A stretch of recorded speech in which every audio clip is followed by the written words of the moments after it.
My name's Henry Hampton. I'm not on staff here at LifeSpring Community Christian Church. However, I am on teaching team. I'm a financial advisor by trade. If that kind of causes a little bit of anxiety, get ready for this.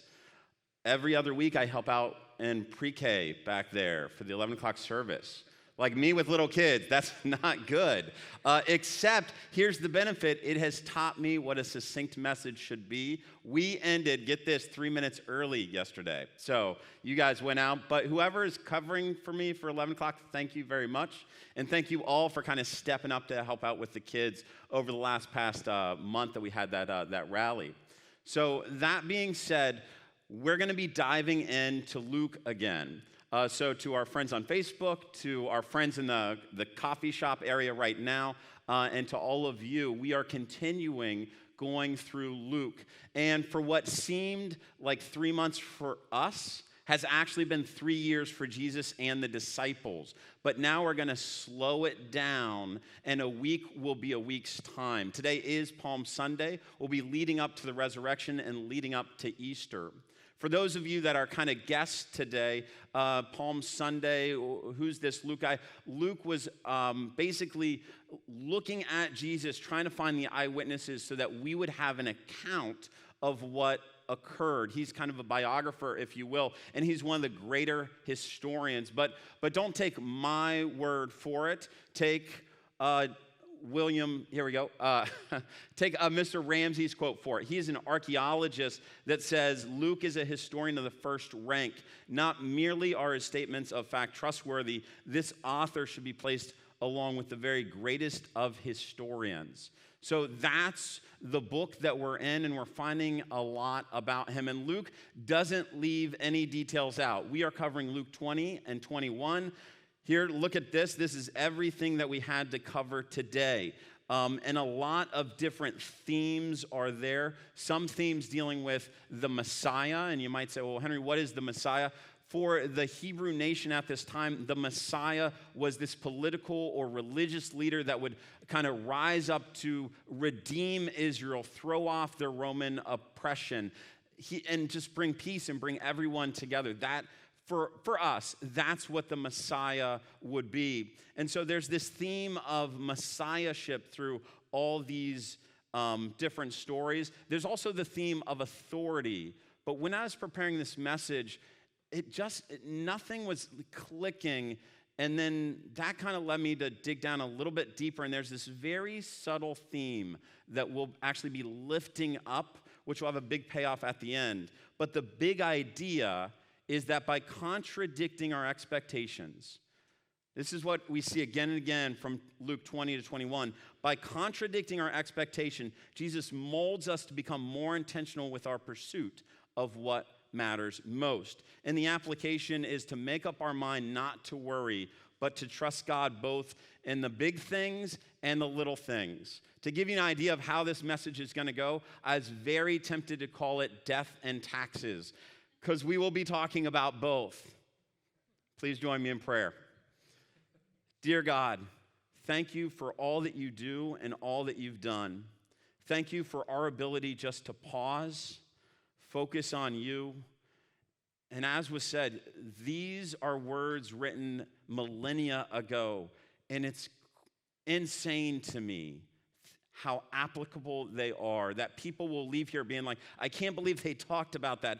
And then to realize they were written 2,000 years ago for us today during this week, Lord, so that we can better focus on you and how you speak to all parts of our lives. It's in your name that we pray. Amen.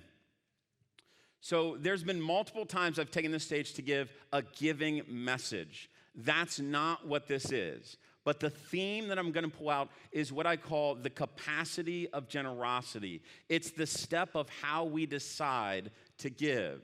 So hold on to your wallets. It's not that message, but the idea of how we give or our capacity to give was just evident to me through Luke 20 and 21. And we start off with this the story of the widow.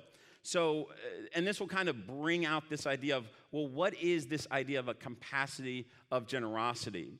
So Jesus is in Jerusalem. He's in the temple. Start of 21, he looks and he sees a widow dropping in a couple of coins. As Jesus looked up, he saw the rich putting their gifts into the temple treasury. He also saw a poor widow put in 2 very small copper coins. Truly, I tell you, this poor widow has put in more than all the others.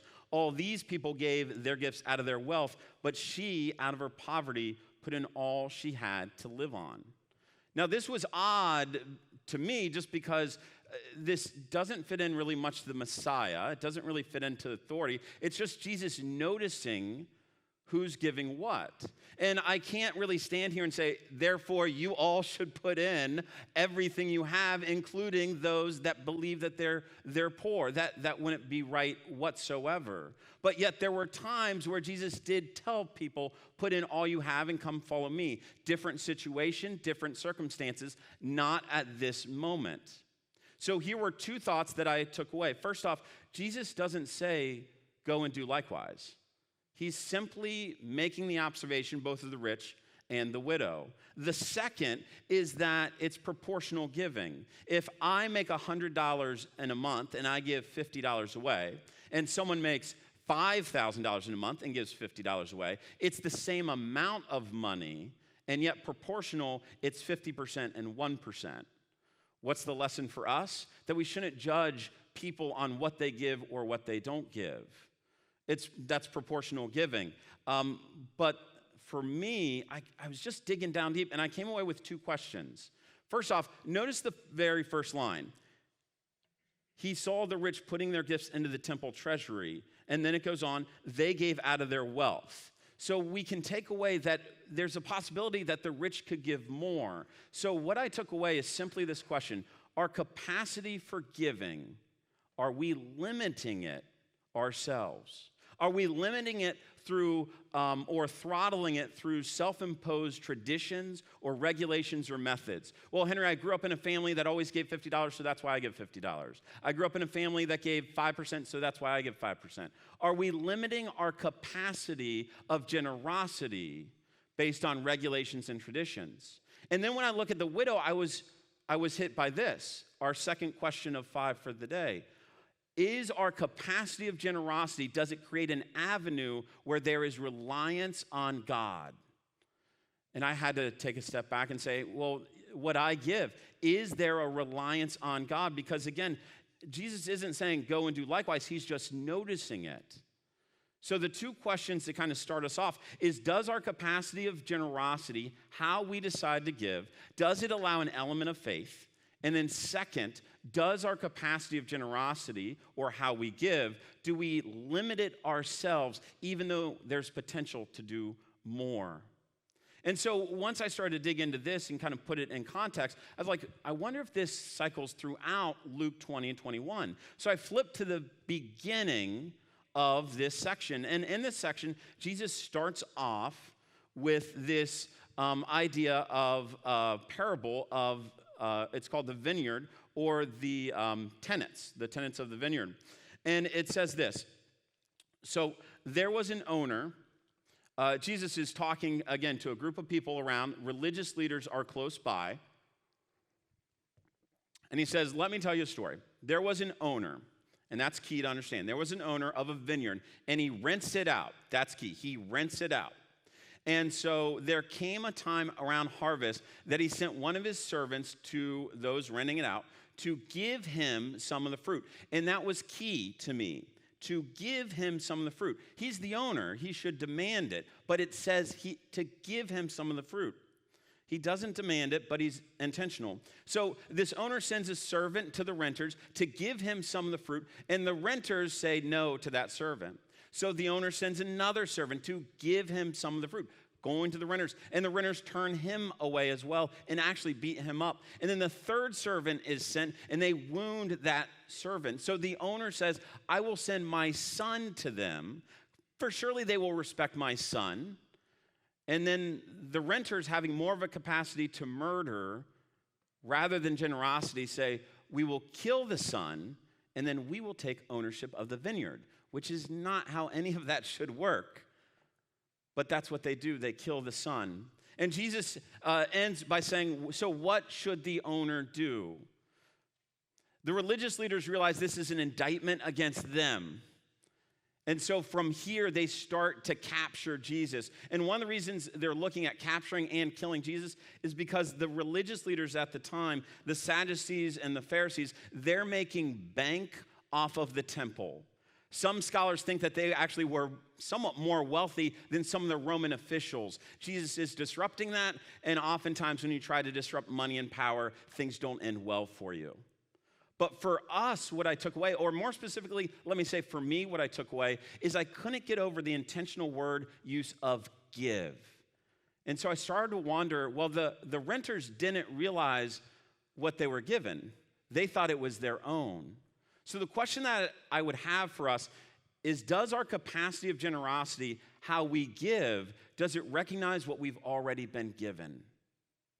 And that hit me hard because I'll be honest, LifeSpring, there are times where I get jaded. I have news anchors making $300,000 telling me about my privilege. And the whole time I'm thinking, you're in America, we're all privileged here. But how often am I recognizing that when we look at the world, I'm sitting on a very privileged seat? But how often am I saying, as Doug said many weeks earlier, well, I'm not rich because there's someone richer than me, when in reality, we are all rich, we are all privileged. And so for me, does my capacity of generosity, how we give, does it recognize what we've already been given? And this parable specifically is a throwback to Malachi, because Jesus goes on and he talks about this cornerstone, and that if someone trips on it, they will be broken, and if someone's under it, they will be crushed. I'm no scholar of Old Testament, but from my simple understanding, that sounds like a foundational piece. And that hit my heart, that it's foundational to recognize that God is the owner of all, and all he's asking is for me to give back, to recognize what I've been given and to give back. And in Malachi, which is often used in giving messages, we've unpacked that before, saying that God was saying, bring in the whole tithe, test me in this, I will bless you. And then he goes on to say, but you have robbed me. And that's what this message is about, this tenant parable, is that God had set up the way Israel should function, but they weren't doing the tithe. And so the poor, the widows, the foreigners were being forgotten. The temple was in disrepair. And God was simply asking, have I not given you everything that you cannot give me? But the religious leaders, they looked at that and they saw that Jesus was a threat. So they send someone pretty wise to ask a pretty political question. Our next section will be about taxes. So keeping a close eye on him, they sent spies who pretended to be sincere, and they hoped to catch Jesus in something he said. So they went up and basically they said, "Teacher, we know what you speak and teach. We know that it's right and that you do not show partiality with any of your teachings, but teach the way of God in accordance with the truth." Here comes the best political question I think I've ever read. So is it right for us to pay our Roman oppressors or not? And a crowd, hey, Jesus, is it right for us to pay to Caesar what's Caesar? Is it right for us to finance our Roman oppressors or not? I'm just curious. All you, Jesus, go ahead and answer it. And Jesus, seeing through their duplicity, says, show me a coin. And so they give him a denarius. And he says, whose image is on that coin? And they say, Caesar. And he says, then give to Caesar what's Caesar's and give to God what's God's. And the spy, seeing that he was kind of beat, became quiet. It doesn't tell us about the crowd, but we'll get to there in a second. So we have another story about money in these 2 weeks. And I'll be honest, I had two options at this point. This is my first time on the stage, so I see the timer. We're at 15 minutes and 20 seconds. So I had one option to say, all right, so could the band come up? And the band would have been coming up, which is funny because they're right now, I bet they're like freaking out. Oh my God. I didn't realize I'm on TV out there. So, hey guys, you're good.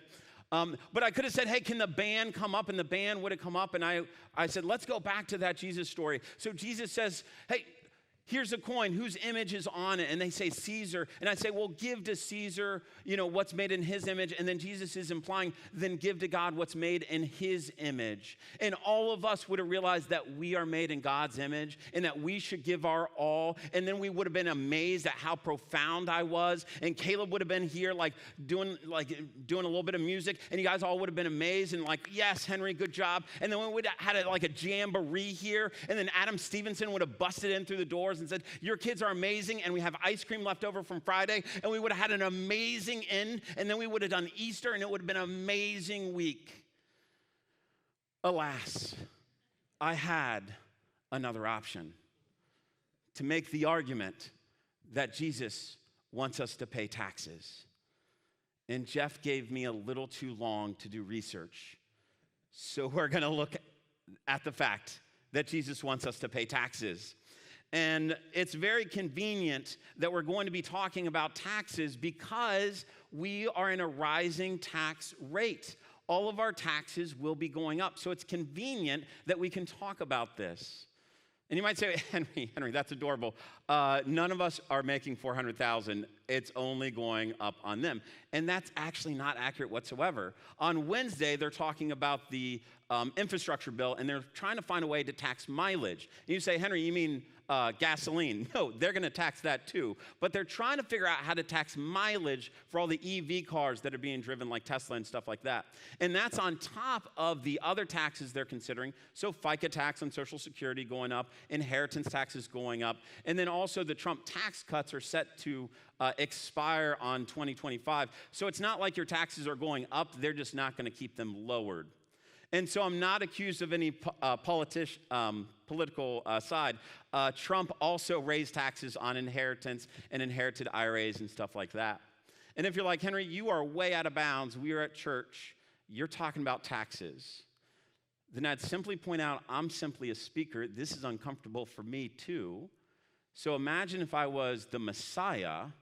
I got a softball question of, hey, should we be paying to Caesar what's Caesar's? And rather than say no, I say, actually, yeah, you should give to Caesar what he asks and then go and give to God what he asks as well. And you start to see how people were able to just leave Jesus because that's not what the Messiah says. And for me, I was just diving into this section of the scripture, and I was like, well, what is God saying? Why is it so important to pay taxes? And for the sake of time, just in case, if you're like me and it's like, well, Jesus really isn't saying to pay taxes, we have this verse, Romans 13. This is what Paul writes. Mark Twain once said, it's not the parts of the Bible I don't understand that bother me, it's the parts that are clear and that I understand. Paul says we should pay taxes. So that begs the question to me, well, why would God and Jesus and Paul, why are we so focused on taxes? And I came away with a couple of ideas that I want to share with you. But first things first, we are not talking, when we talk about taxes, being smart with taxes is different than evading taxes, tax evasion, or tax avoidance, not listing income. Those are illegal. That is stealing. But if you're going to send your kids to college and you're going to be wise with tax efficiency, if you're doing business planning and you're writing off deductions, all that is fine and legal and ethical. What we're talking about is avoiding taxes and misrepresenting deductions or income. So why is Jesus focused on this? So I came up with 4 reasons. First off, Jesus is recognizing that God has placed all of us in a specific country, and to pay taxes is honorable to that country. There's a couple of missionaries we'll be sending out later, and they're going to be going into Central Asia. Imagine if they said, we're not going to pay taxes. What would that look like for their witness? Our country is heaven. We are missionaries here in this nation. What would it look like if we opted not to pay taxes or to cheat on our taxes? Number 2 is that everything is God's. The rebuttal here is, well, Henry, I'm just trying to be a good steward of my taxes and protect it from, the government, which is always evil. I'd like to point out that America was founded on someone saying, hey, we're going to charge you for tea. And we're like, no, you're not. And we're going to burn all your boats in the harbor as well. Like us as Americans, we don't like taxes. And yet, if everything is God's, who am I to say God doesn't want to finance my nation? Maybe this is how God is financing it. The next argument would be, well, Henry, I don't really agree with where my taxes go. And though that is a valid concern, that's not valid to skip out on taxes. If there would be anyone that would say, you know what, let's not fund taxes, it would be Paul, who was beheaded by Romans. Guess what? That's tax dollars. He was also in prison, tax dollars. It would be Jesus, that crucifixion paid by tax dollars. Pontius Pilate's pension, paid by tax dollars. But both of them recognized that for every dollar that went towards execution, a dollar would go to Cornelius's pension, which was huge when he saw Jesus, when he saw the Messiah, when he realized he needed to turn his life over. For every dollar that went to a prison, there were many Romans that saw the potential for Christianity and gave of their wealth to finance what the ministry would be. So God recognizes that our taxes go for a variety of purposes. It's not our place to dictate what's valid or not. You can get involved in government, but not paying taxes is not an option for a good Christian. Well, Henry, let me just stop you right there. What about civil disobedience? Absolutely 100% fine. In the Bible, Jesus did it all the time. All right, Henry, what about not paying taxes? 100% wrong. Henry, do you have another example from history which kind of enlightens this? Absolutely. Martin Luther King Jr. in 1960 made history as the only American, well, the first American to be accused of federal tax evasion in the state of Alabama. Pulled in front of an all-white jury, judge, and prosecutor, he was accused of kind of avoiding income on his 1956 and 1958 tax return. As anyone that's ever worked in a church or a nonprofit, if you pay for something, then you get the receipts for reimbursement, that's not taxable income. That was the argument that was made, and that all-white jury vindicated and said, yeah, this is bunk, and allowed Martin Luther King Jr. to go off free. But I ask you, LifeSpring, what would have happened if Martin Luther King Jr. said, you know what, I'm not going to pay taxes for Jim Crow segregation, it's wrong? What would have happened? He would have been 100% right, but he would have went to prison. And 3 years later, he would not have given his I Have a Dream speech. And his whole legacy would have been wiped away for what? For a couple of percent on his income tax. God and Jesus and Paul, they're viewing the bigger picture. But for us, here's the question I have. Is our capacity of generosity impacted by taxes? Or worse, are our ethics impacted by taxes? If taxes go up, which they will we try to find unethical ways to lower it? And so kind of giving away the barn. And God is saying, no, I've put you on this nation for a reason. And so, Henry, why dwell on taxes so much? Is it because it shows that God's wisdom encompasses everything, not just prayer and marriage, but also something as minute as taxes. But for our time there, the people did not hear what they wanted to hear, and they left. And so now we go to the final section of 2021, and that's the end of the world. So we can all cheer up now. So the next verses come here in 21. Some of his disciples were remarking about how the temple was adorned with beautiful stones and with gifts dedicated to God. But Jesus said, as for what you see here, the time will come when not one stone will be left on another. Every one of them will be thrown down. Teacher, they said, when will these things happen? You can almost sense their dread. And what will be the sign that they are about to take place? So here's the thing. I am not a scholar on end times, but this is what I want you to kind of take away, is it doesn't really matter if we can catch the theme. Jesus will go on to say about how rough it is for pregnant women. He'll go on to say about natural disasters that are occurring. But at the end, he says this, stand firm and you will win life. Be careful or your hearts will be weighed down with carousing, drunkenness, and the anxieties of life. And the day will come on you suddenly like a trap, for it will come on all those who live on the face of the whole earth. Be always on the watch and pray that you may be able to escape all that is about to happen and that you may be able to stand before the Son of Man. You say, Henry, none of that has to do with finances. And I'd say it's implicit if you read the chapter. Here's the question.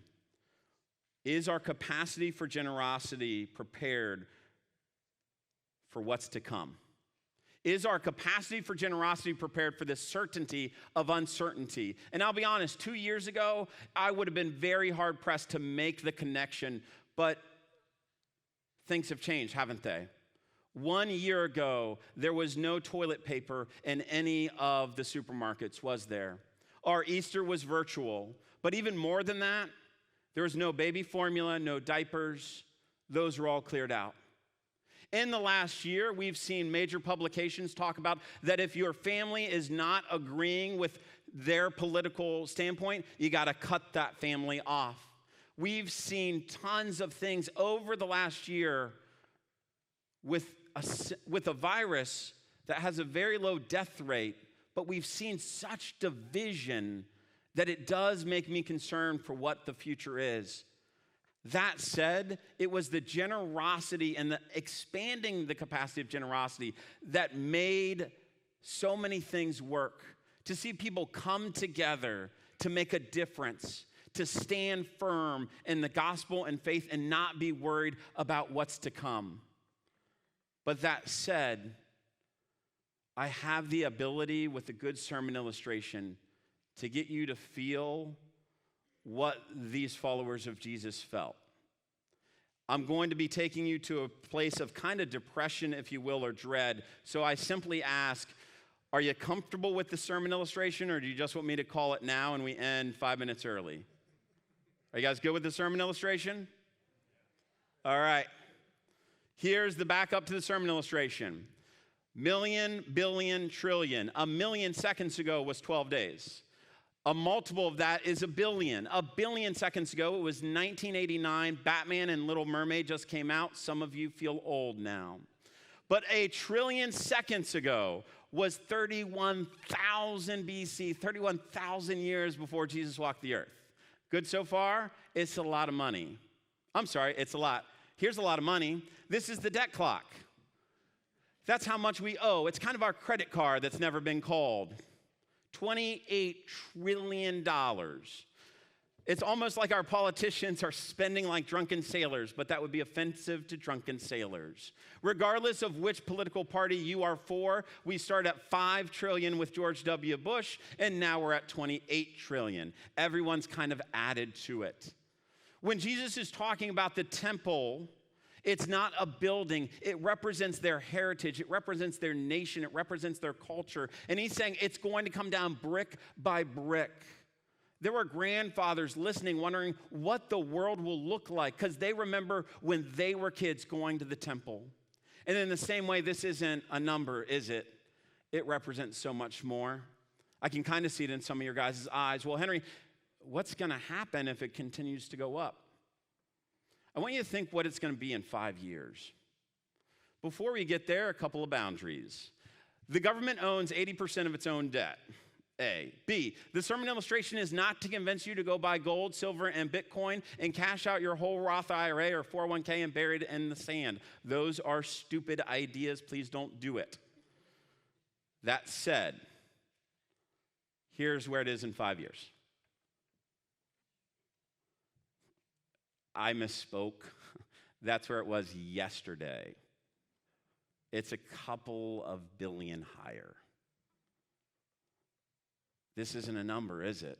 Well, Henry, what's going to happen to America? What happens if this debt causes America to fall from number 1 to number 2? What happens if this, I know no one can default on our debt, but what happens if this causes the US dollar to go from the secure reserve currency it is to a basket of currencies? Well, 25% of everything the value of everything we have in accounts and our ability to buy goes away like that. That's mathematically what some sociologists and economists predict. It represents a lot more than a number, doesn't it? And yet, this is a sliver of finances. And in the same way, Jesus is saying, don't worry about the temple. In the same way, he would say, and what of this? What if all that happens? How will that impact your capacity of generosity? Because there will be a need to do more. As the band comes up, and that's a sincere one, I don't want to leave you here The debt is out of control, but yet God says you will have troubles in this world, but yet I have overcome the world. As we read through 21, I want you to take in that, yes, we're not sure what the next 1, 3, 5, or 20 years looks like, and yet Jesus and God still speak to our hearts because there is still a need, because this is not our country. Our country is in heaven. And so as we wrap up this message, here would be the questions that I leave you with. Is your capacity of generosity, does it recognize what we've already been given? Does our capacity for generosity should and is it derailed by taxes or funding the nations we minister to? Is our capacity of generosity, does it allow enough room for faith or an avenue for God to intervene? Does our capacity for generosity, do we throttle it our own selves because we're nervous about the limitations, or do we have enough? And let me pause right there. If after seeing everything you saw, if you're like, I guess Henry wants me to give more to the church, here's the offering I want. That dread you felt, offer that to God tonight, not your money. And better yet, when you go out to eat, how about you tip the waitress $5 because the debt's out of control? Rather that than not. And the final question I have is that our capacity for generosity, should it be able to meet the challenges of the road ahead? God doesn't want us in this scenario where we're always depressed, always worked, always fearful of the future, because that's not how God designed us.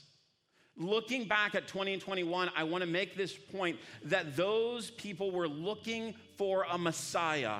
And what they saw was someone that said, pay taxes to Caesar, and that's not who they were looking for. They saw someone that said the temple will come cratering down. That's not what they were looking for. And so they abandoned Jesus. But here's the thing. For those that saw the Messiah in authority, they took that. For those that saw that he encouraged the widow to give more, they took that to know, not give more, but that he made the point, like, look what the widow gives. They took that to heart. For those that saw Jesus say, you should pay to Caesar what's owed Caesar, they're like, that's interesting. We've never heard that before. Luke writes in Acts that two of these individuals took this to heart, and it was John and Peter, and they're walking in Jerusalem. They're walking past a beggar who had always been there. And he calls out, he says, please give me money. And this is what they say. They say, gold and silver we don't have. Let me rephrase that in the Hampton version. Our capacity for giving is not based on money. How insane is that? Our capacity of generosity is not based on worldly things. That is insane to me.